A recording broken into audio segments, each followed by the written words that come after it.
Coming up next on Arizona Horizon, details on President Trump's announcement of sweeping tariffs on all imports into the U.S. Also tonight, reaction to today's announcement on tariffs from the Canada-Arizona Business Council, and how current events like today's tariffs announcement are affecting mental health.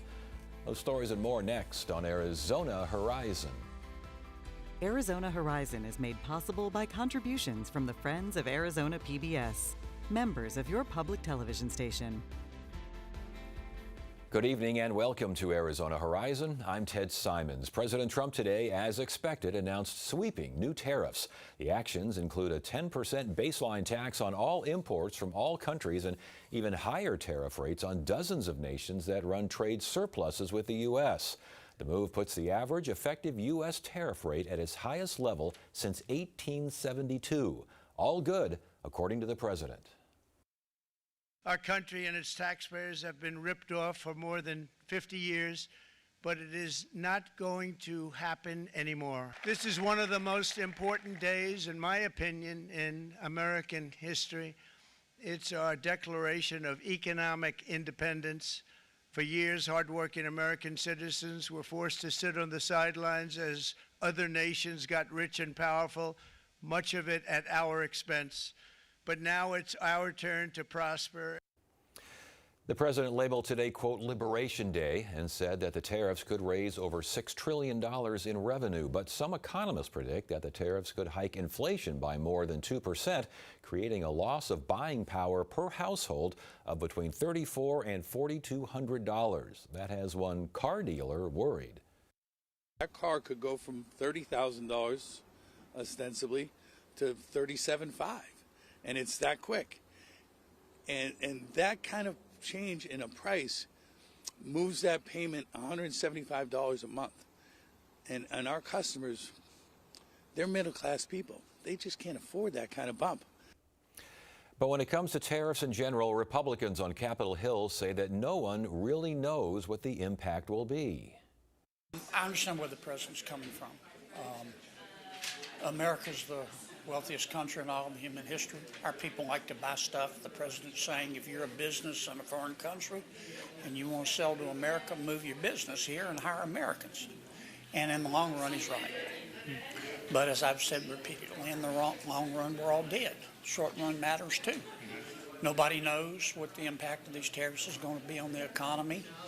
I've heard experts, economists say it'll be positive. I've heard other economists in Washington say it'll lead to the apocalypse. We will have much more on today's announcement on tariffs in just a moment. One more headline. Arizona U.S. Senator Ruben Gallego says that he will block President Trump's nominations to head the U.S. Department of Veterans Affairs. This to protest Trump's administration, the employees, the cuts at the VA. You're definitely going to be cutting off these veterans from services and or making them wait longer and longer for whatever benefit that they deserve. And so this is unnecessary. Where did this come from that you needed to cut? You know, was there some kind of signal demand that just came from Donald Trump saying, you know, you have to cut, VA has to cut 80,000? Why did that number come up?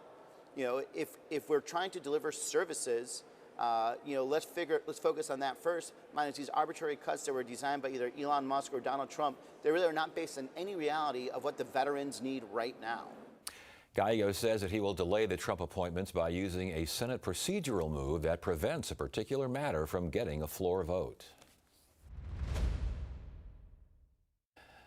As we mentioned, President Trump today announced sweeping new tariffs to promote U.S. manufacturing, but the move risks a quick economic downturn led by higher prices and the uncertainty of a trade war with other countries. Joining us now is Dale Rogers from ASU's W.P. Carey School of Business.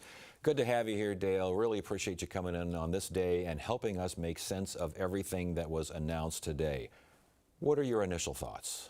Well, it makes sense. I don't think they make sense. The tariffs that were announced today are much worse than I think people were anticipating, except for, and I know you're going to have talk about Canada after me. For Canada and Mexico, they weren't as severe. So, a new 34% on China, 90% on Vietnam. These are really tough. And if they're real, which they're getting to seem more real every day. Although, are they real? We don't know. This could be bad. We got, you mentioned China 34%, the EU 20%, Japan 24%, India 26%. Again, that is more than expected, right? Yeah, it's much larger, and there must be some master plan that I'm not aware of, because we really have 150 years of economic theory that show tariffs are bad, and we know, sort of opposite what the president said in the Rose Garden today, we know that the Smoot-Hawley tariffs in 1930 had a lot to do with bringing on the Great Depression. And this idea of a sudden shock, and we're going to jack up the price immediately, and everybody has to pay it.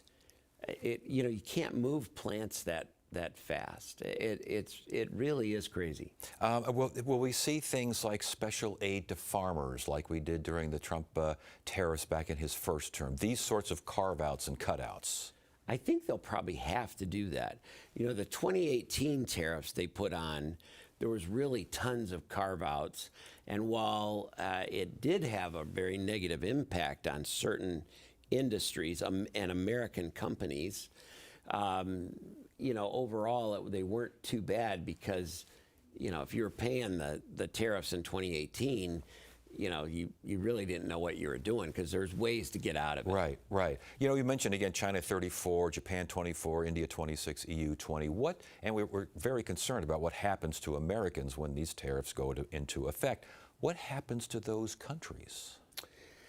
Well, I was really worried about Mexico and Canada, because they're so tied to our economy. And if I was, in charge in either one of those places, I'd be thinking we need new customers. Our old customer is not reliable. Yeah.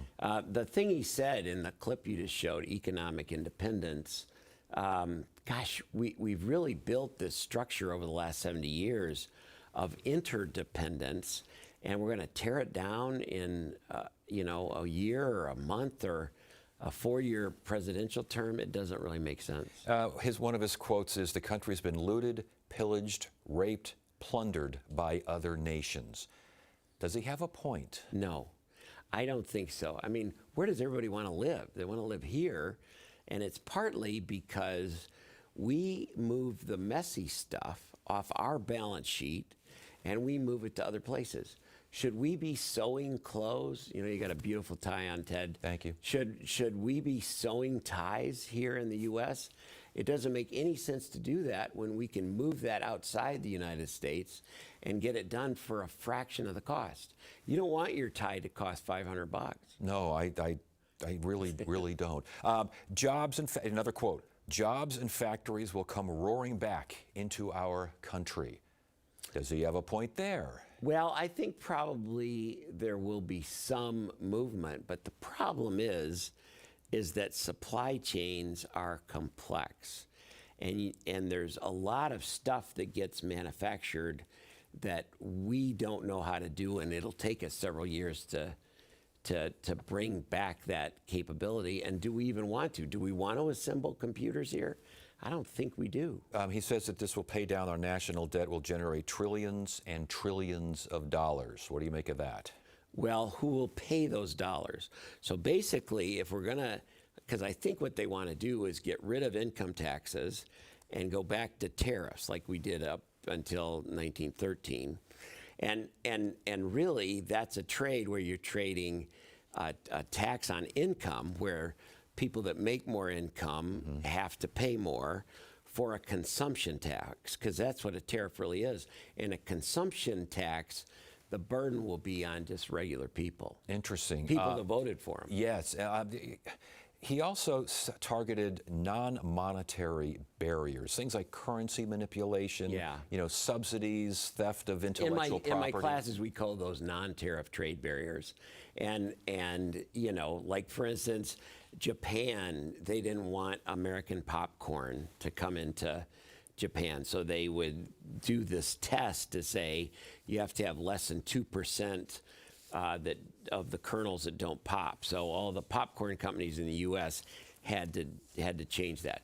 Canada stopping yo-yos from coming into Canada because all of a sudden, just in the last couple of months, those are a strangulation hazard. So there's lots of ways to slow down stuff you don't want. So he's got a bit of a point on that issue, does he not? Well, yeah, it'd be nice if they would stop those. Yes. But we have the same stuff. I mean, on ethanol, we do the same thing so that we are not getting drowned in Brazilian ethanol. So we do that as well. Well, and also you don't want to throw out the baby with the bathwater here Right. as far as something that big. He said that experts were wrong about NAFTA, they were wrong about China, and they were wrong about his first-term tariffs. You're an expert on those first-term tariffs. Did you get it wrong? They did harm several industries, but there were so many carve-outs, it's almost like the tariffs weren't real. And what happened is that they weren't that big, and there was a bump, and it did, I remember when you really saw business-to-business activity slow in 2018. FedEx missed their earnings. I think you and I have talked about that before in both the third quarter of 2018 and the fourth quarter, because of business-to-business slowdown. The consumer stayed hot. In this case, I think the tariffs will hurt the consumer. And that's really what's been driving our economy for the last 10 years. With that in mind, last question here. What do we look for? What will be the first indication, provided these things go into effect? He signed them, so they're going to happen, I guess, at midnight.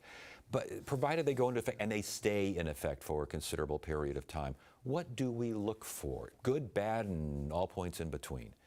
Well, it takes a while for stuff to ripple through the supply chain. We're already seeing higher costs due to the steel and aluminum tariffs that have been on. One of the things with the Logistics Managers Index, which you and I often talk about, the last 2 weeks in February, December, January, and the first 2 weeks of February were really hot.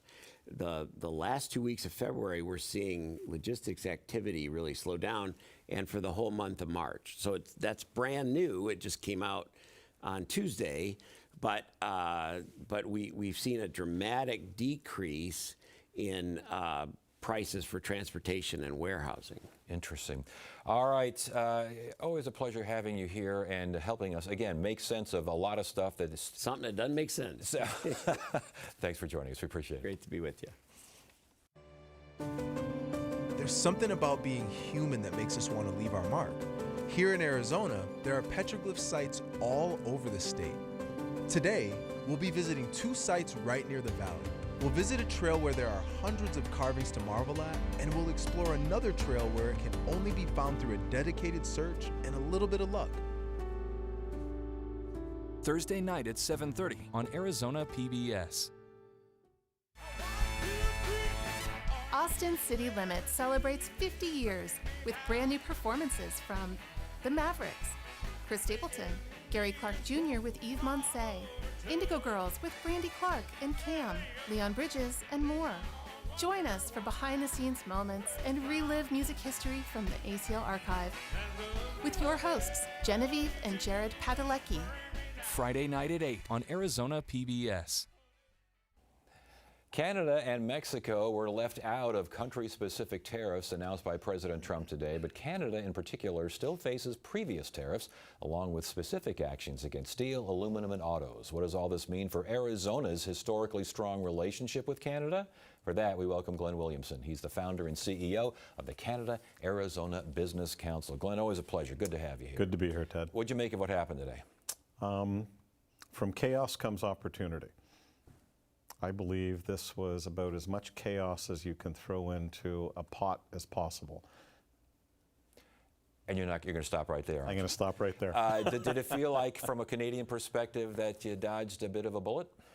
I think dodging a bullet is probably not the word that I would use. I would say that what I'm watching right now is the preparation for renegotiation of NAFTA. Interesting. All right. Before we get any further, the interconnected nature of Canada and the U.S., Canada and Arizona in particular. It is a key area. Ironically, the trade discussions that are going on nationally between Canada and the United States are very, very important. The largest component of the Canada-Arizona relationship is money and investment alternative investment from Canada into the state of Arizona. By the way, no tariffs. If you take a look at services from Canada coming down to Arizona, no tariffs. So the two largest things are positive. The third largest is tourism and snowbirds, no tariffs. Yeah, but we're going to talk about tourism and snowbirds because winter visitors to Arizona, by all accounts, by all reports, fewer trips, and some are saying significantly fewer trips. Accurate? Inaccurate. Inaccurate? Inaccurate.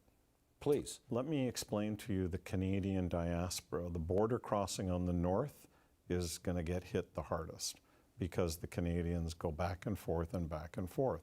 The further you fly into the United States, the easier it is to stay longer and the decisions are made more. We have not seen any accurate data from any airline, nor will we for 2 months. So everything we're watching and hearing is thinking out loud for people that don't know the data yet. And then if you move to snowbirds, Ted, snowbirds own houses, cars, and furniture down here. That snowbird season is ending next month anyways. And so by the time this is all over in the next 4 or 5 months, which I believe it will be, then we will see that continue as is. There are reports, though, again, of increasing numbers of Canadians who own homes in Arizona, and there's quite a few, as you know, that they are either looking to sell or trying to sell. Again, is that accurate? We have seen nothing like that at all. Where's this coming from then? We talk to the people that own these places. We chat with them all the time. We're out there. And we don't hear from any of the Canadian diaspora, gee, I think I want to leave. Unlike Trump saying, we're going to make you the 51st state, creating a great deal of pain in Canada and pride of Canadian independence and sovereignty.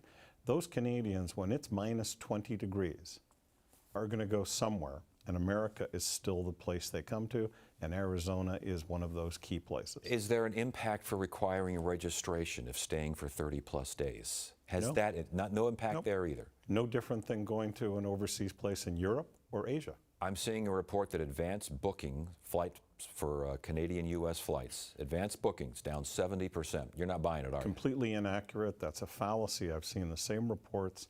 We verified with Air Canada, we verified with WestJet, we verified with airports. They don't know that. They don't get this data for 2 more months. You just said a while back that you think this is going to be over in 4 to 5 months. Correct. How so? I believe this is all negotiations. If you read The Art of the Deal that this president has written, this is about throwing as much against the wall as possible and then picking up the one piece that you want to know and do in that wall. The problem is it creates absolute turmoil to try and understand what it is. So when he goes out and says, I'm going to put 25% tariff on everybody, that scares everybody, Canada and Mexico included. Now, if you're going to do that to your best friends, how would you like to be South Korea or Vietnam? He sets the tone, and then once that tone is set, he then goes out and does what he did today. Everybody got tariffed. Canada and Mexico were not talked about other than we'll get to them later. Yeah, but I guess we're running out of time, but we'll get to them later. There is still a time frame between now and later, and good things will be very difficult to achieve during that time frame. Is it worth it? At minimum, it's a 10%. At maximum, the biggest hit on Canada right now will be the automotive industry, which was always a target. With that in mind, and this is my last, I'm sorry, this is my last question here. Why are we hearing so much from politicians in Canada, from folks in Canada who are livid at what's going on down here? I mean, that can't be ignored. The 51st state is personal to Canadians. The reason the politicians are as confused as possible is Canada still technically is leaderless. So after Trudeau stepped down, Carney stepped in, an election was called. The two incumbents are trying to build up their hatred of the United States to as far a place as they can to get the population dialed up to vote for one or the other. Based on that, Canadians are getting energized and energized and energized. You also have all the provinces negotiating with the White House separately, whether it's Alberta or Ontario. So if you're sitting in the White House, you're looking up at Canada, you don't have anyone to make a decision, and you've got 13 people coming down to pay attention to you, and who knows where it's going to go. So until a prime minister is elected, that's when the true negotiations will start. Interesting perspective, Glenn Williamson, Canada-Arizona Business Council. By far the most positive spin on what we've had so far today. It's good to have you here. Pleasure to be here, Ted.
I'm Jeff Bennett. Tonight on the NewsHour, President Trump announces a new round of tariffs on trading partners around the world.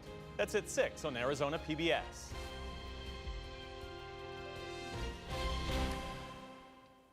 Tariff announcements like what happened today and other major changes to public policy can take a toll on the well-being of those who are both for and against the whiplash changes.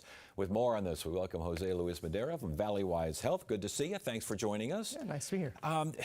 Just the stress and anxiety of presidential transitions. That's a factor too, is it not? Yeah, that's huge. Yeah, no, and I think that, Trump 2.0, I think is real, and I think a lot of folks are afraid, and I would be afraid too. Fear of the unknown, mostly? Mostly, yeah. Uncertainty, unpredictability, these things that we're seeing, I should say, and hearing about, factors? Yeah. Well, I mean, I think we hear, if you watch the news, I mean, I know this is a news show, but everything you hear is so different and chaotic, and you just don't know what to believe anymore. It's very confusing for most people. And it's one thing to experience it, but is it another thing to experience it and have it just persistent day by day by day? Yeah, I mean, doom scrolling's a thing, right? We all kind of do it. And when I work with my clients, I talk about, it's really helpful to do something that you like and make sure that it's something that's not news related if that's something that's consuming you in that moment, right? Yeah. Like I like a good steak, but I have terrible acid reflux, right? So I know if I'm going to eat steak, I need to take my pills, right? So I think I would do the same suggestion with my clients, right? When it comes to the news and hearing all these Trump stuff and all this stuff going on. The health effect for those under stress, what do you see? Well, I mean, acid reflux is for real. There you go. Yeah, for you, there you go. For me, that's one of the things. But I would say, hair loss, things like that. I mean, there's just so many things that happen when you're just stressed out all the time. But also just like I would imagine the inability to stay focused, the inability to pay attention. Yeah. Well, and that's why I encourage people when they start doom scrolling too much to put their phone down or turn off the TV, not during this segment, but, and just keep doing something else that's different. And experiencing joy in everyday situations. Yes. That becomes more difficult when you're under stress. Yeah, well, and it's really your thought process too. If you're in this doom and gloom all the time, you're just gonna always be focusing and looking for things that are gonna attract that. Maintaining relationships? Hard. Well, especially with people that might have different opinions than you, right? Yeah, but also I would imagine for those, and I guess it's probably more for those who are against what's happening as opposed to those who are for could probably experience some stress as well. Yeah. But those who are against what's happening, they might feel stuck. They might feel powerless. Right. Well, yeah, there's a lot of powerlessness going on. I think one thing that I encourage folks is to see what they have control over, right? We can't control what politicians are doing, but we can control certain things by who we vote for and who we surround ourselves with. And if you want a certain candidate, maybe go help poll for them or something like that. So basically, be proactive. Be proactive. Yeah, if you sit around and commiserate, you're just going to be unhappy all the time. But being proactive is different if you don't have the energy, you can't focus. All these stress things are hitting you upside down. Yeah, or go for a walk. Go for Right now, it's nice. yeah, and focus on focus on things that bring you it's like security and safety and creativity. I mean, I've been reading this book about how the right brain, left brain, and that kind of thing. Yeah. Let the right brain do its thing and tell the left brain to knock it off for a while. Yeah, and there's a lot of things that you can do to just make yourself stop thinking about things and focus on something else, and that would be a huge push. What about community, social support, these sorts of things? I mean, if they're helping you feel better, I would encourage that. I think there are situations where if you hang out with friends that are feeling like they're living in a dumpster fire all the time, you might not want to be around them either, right? So you got to pick and choose who you're surrounding yourself with. But are there some folks that want to doom scroll, that feel better when they're in the dumpster fire? I mean, if it's what their status quo is and what they like to feel, I would say, yeah, there are some people like that, and we got to push them the other way. All right, you got about 30 seconds here. Your best advice for someone who's just not feeling it right now. Do something different. Don't keep doing the same thing. If you keep doing the same thing and want the same result, it's going to be the same thing. So do something different. If you're doom scrolling and you're feeling terrible, don't doom scroll. Watch your favorite movie. Yeah, knock it off. Yeah, knock it off. Watch Horizon. Yeah, there you go. For the most part. Yes. Jose Luis Madera, again, Valleywise Health. Good information. Good to have you here. Thanks for joining us. And that is it for now. I'm Ted Simons. Thank you so much for joining us. You have a great evening.